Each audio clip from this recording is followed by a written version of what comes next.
I worked 3 jobs to support myself, but my parents still expected me to pay my brother's bills. When I finally said no, they called me ungrateful and cut me off. Now they're begging me to come back because he's drowning in debt. I, 27F, grew up in a household where responsibility was a one-way street. I was expected to shoulder it, while my younger brother, Mark, 24M, was given every excuse not to. From a young age, my parents drilled into me that I had to be independent, self-sufficient, and hardworking. Mark, on the other hand, was sensitive and needed extra support. Support that always seemed to come at my expense. I worked my first job at 16, not because I wanted extra spending money, but because my parents told me I needed to start pulling my weight. I bought my own clothes, paid my own phone bill, and saved whatever I could. Meanwhile, Mark was handed everything: brand new clothes, the latest gaming consoles, even a car for his 18th birthday. When I asked why I didn't get the same, my parents told me, "You're strong. You don't need our help the way he does." That same dynamic carried into adulthood. I put myself through college with scholarships and part-time jobs. I worked long hours, studied even harder, and graduated with minimal debt. Mark, however, flunked out of 2 different colleges, each time blaming bad professors and unfair expectations. My parents covered his tuition both times, no questions asked. After graduating, I worked 3 jobs to stay afloat: bartending at night, doing freelance gigs on the side, and working a full-time job. Eventually, I landed a stable position in my field and started to build a life for myself. I met my fiancé, Jake, 30M, and together we planned for a future, something I never had the luxury of doing before. But just as I started to feel secure, the calls from my parents began. At first, it was subtle, a few $100s here and there to help get Mark back on track. My parents framed it as if I was the only one who could help him. "You're doing so well, sweetheart. He just needs a little support." I didn't like it, but I sent money a few times out of guilt. Then the request got bigger. "Mark's car broke down. Can you cover the repairs?" "Mark lost his job again. Can you help with rent?" "Mark needs groceries. We're stretched thin this month." Every time, it was urgent. Every time, I was made to feel like I was heartless if I even hesitated. One night, my mom called, her voice full of forced cheer. "Sweetheart, we need to talk." They sat me down and, with straight faces, asked me to take over Mark's expenses entirely. "Just until he gets on his feet," my dad added, as if Mark hadn't been getting on his feet for years. I was stunned. I told them no, for the first time with absolute finality. I wasn't going to pay for my brother's life when he refused to put in any effort. The reaction was instant and vicious, and my mom started crying, going on about how she didn't raise me to be so selfish. My dad said he was disappointed in me. Mark, who had been silent up until that point, finally sneered, "Wow, must be nice to be so rich you can just abandon your family." That was the moment something inside me snapped. I stood up, looked at all of them, and said, "I worked for everything I have. I'm not responsible for fixing what you've enabled." I left that night and went low contact. My parents tried reaching out a few times, mostly with guilt-tripping messages about how family takes care of each other. Mark never reached out once. Jake was supportive through it all, reminding me that I wasn't wrong for setting boundaries. But even with his reassurance, a small part of me felt guilty. Not because I thought I owed them anything, but because for the first time, I wasn't the dutiful daughter they expected me to be. Months passed in silence. Then, out of nowhere, my parents called me over a dozen times in one day. I ignored it until my mom left a voicemail, her voice thick with desperation. "Please, we need you. Mark is drowning in debt." We didn't mean what we said. I listened to it twice, my emotions tangled. A part of me wanted to delete it and move on. But another part of me wondered if I was being too harsh. Jake noticed my expression and sighed. "Let me guess. They need money again?" I nodded, unsure how to respond. That night, as I sat staring at my phone, debating whether to call back, I wondered, was I really being cruel? Or was this just another manipulation tactic? I stared at my phone for what felt like hours, rereading my mom's voicemail. The panic in her voice was obvious, but was it real? Or was this just another attempt to reel me back in so they could dump Mark's problems onto me again? Jake sat beside me, watching my expression shift. "You're thinking about calling them back," he said. Not accusing, just stating a fact. I exhaled sharply. "I don't know. What if it's serious? What if Mark is actually in trouble this time?" Jake tilted his head. "And what if he is? What's their plan? Have you bail him out so they don't have to deal with it again?" I knew he was right, but something deep inside me, the part conditioned to take care of my family no matter what, was still struggling. I had spent my whole life being the responsible one, the fixer, the one who held everything together. Could I really just ignore them? Finally, I decided to text my mom instead of calling. "What exactly is going on?" She replied almost immediately. "Mark is in a lot of trouble. Please, just call us." I wasn't about to fall for vague panic. "What kind of trouble?" It took a few minutes before she responded. "He took out loans. A lot of them. He thought he could pay them back, but he's behind on everything. The collectors won't stop calling. He's scared." We all are. That I felt a sinking feeling in my stomach. I knew Mark was irresponsible with money, but loans? What kind of loans? Was he in debt to a bank, or was this something worse? I turned my phone toward Jake so he could read the texts. He let out a low whistle. Yikes. This isn't just Mark lost his job and needs rent money. This is serious. I frowned, debating what to do. Finally, I typed back, "How much does he owe?" My mom hesitated this time. "Around $50,000. I nearly dropped my phone. $50,000. I took a deep breath, trying to steady myself. "How did this happen?" "He borrowed a little here and there, but the interest piled up. He had to take out more to cover the old ones. And, well, we helped where we could, but we're out of options." There it was. The inevitable moment when they would turn this around and ask me to be the solution. I didn't respond right away. My mind was spinning. Jake, reading my expression, nudged me. "I know you feel responsible, but you didn't cause this. And you are not an ATM." I nodded slowly, but deep down, I knew this wasn't just about money. This was a test. If I bailed them out now, I'd never escape this cycle.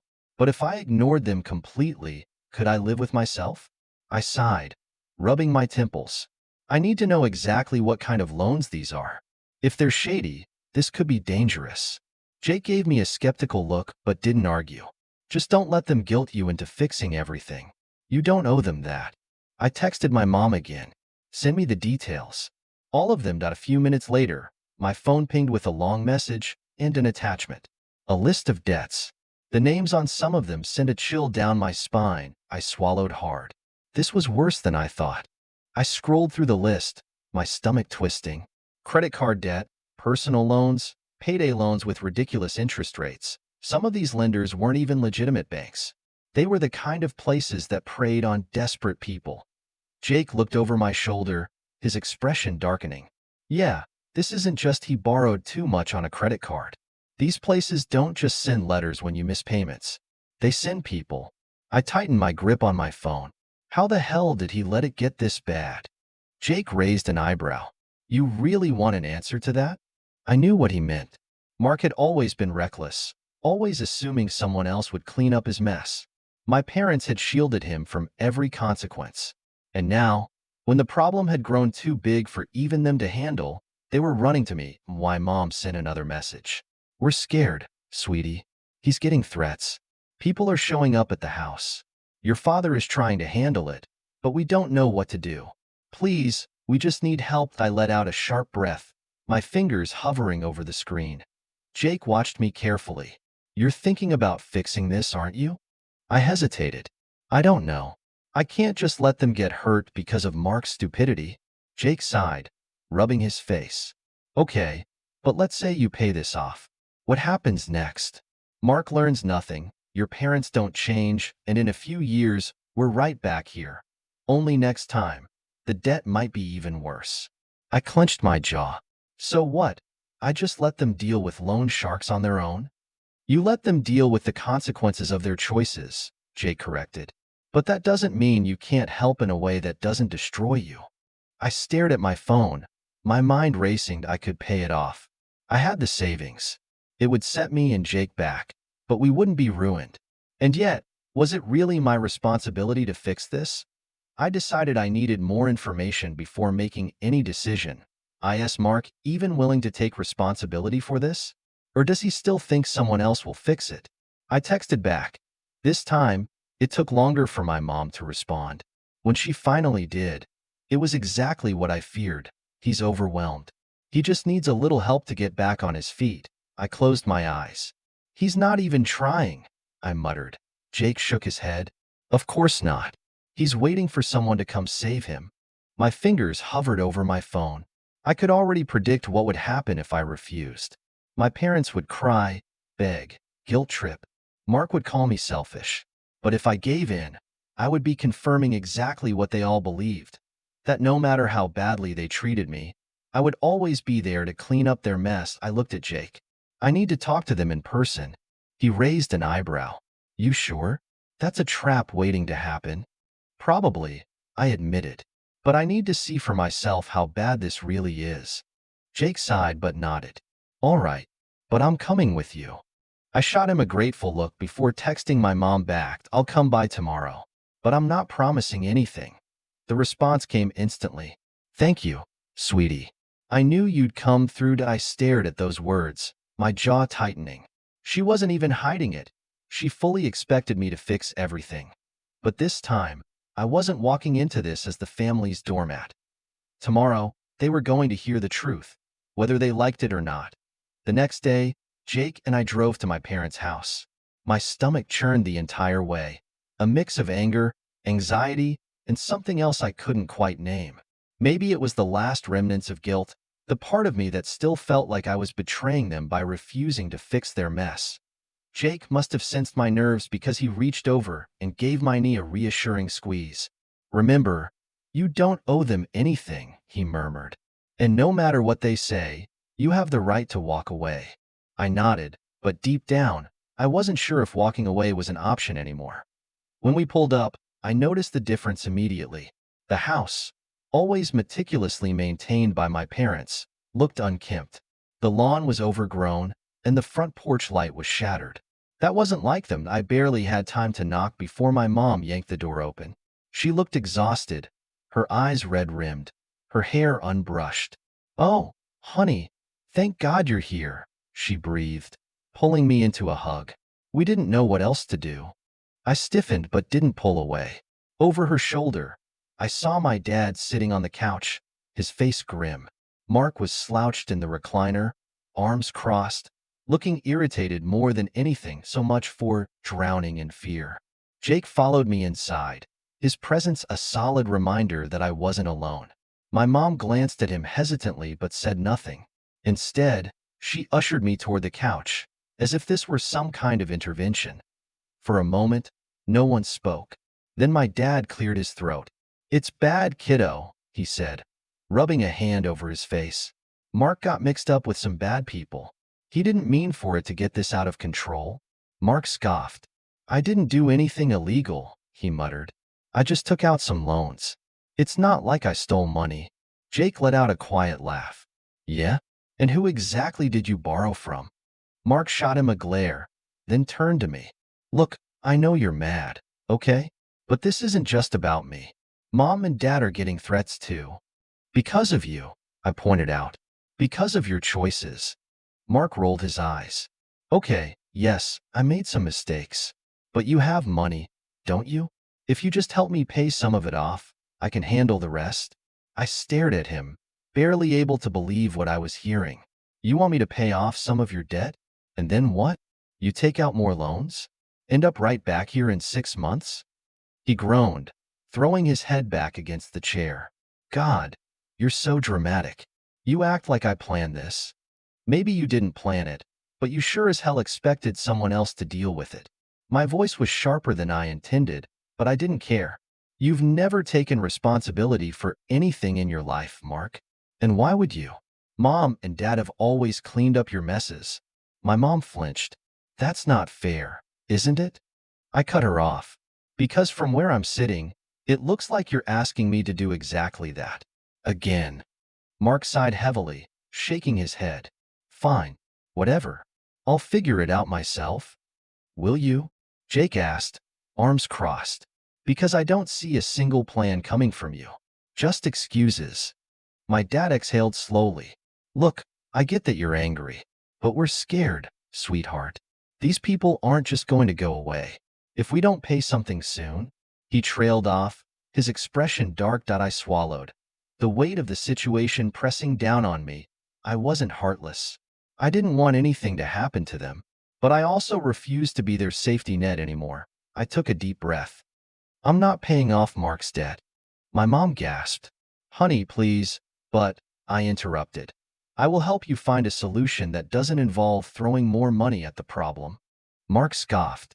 What does that even mean? It means you're going to sell whatever you can to put toward your debt, I said firmly. Your car, your gaming setup, whatever valuables you have. You're going to get a real job, and you're going to stick with it. No quitting because your boss is mean. No bailing because it's boring. You work, and you pay this off. Mark's face twisted in disgust. Are you serious? Dead serious. My dad hesitated. And what about the immediate danger? I considered it carefully. If you're getting real threats, I said, you need to file a police report. If these people are dangerous, throwing money at them might not even solve the problem. My mom frowned. We can't do that. I narrowed my eyes. Why not? She glanced at my dad, and for the first time, a sick feeling settled in my gut. What aren't you telling me? I asked slowly. My dad rubbed his temples. Some of these loans aren't exactly through legal channels. Jake muttered a curse under his breath. Jesus Christ. I felt like I'd been punched. You mean to tell me you're in illegal debt, and you wanted me to throw my money at it? My mom looked away, shame flickering across her face.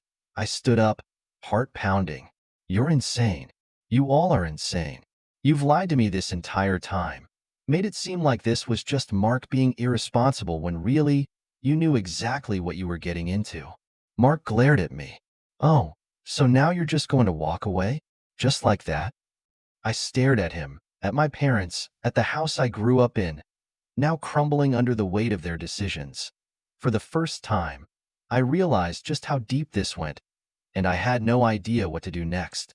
I stood there, heart pounding, as the weight of everything settled in.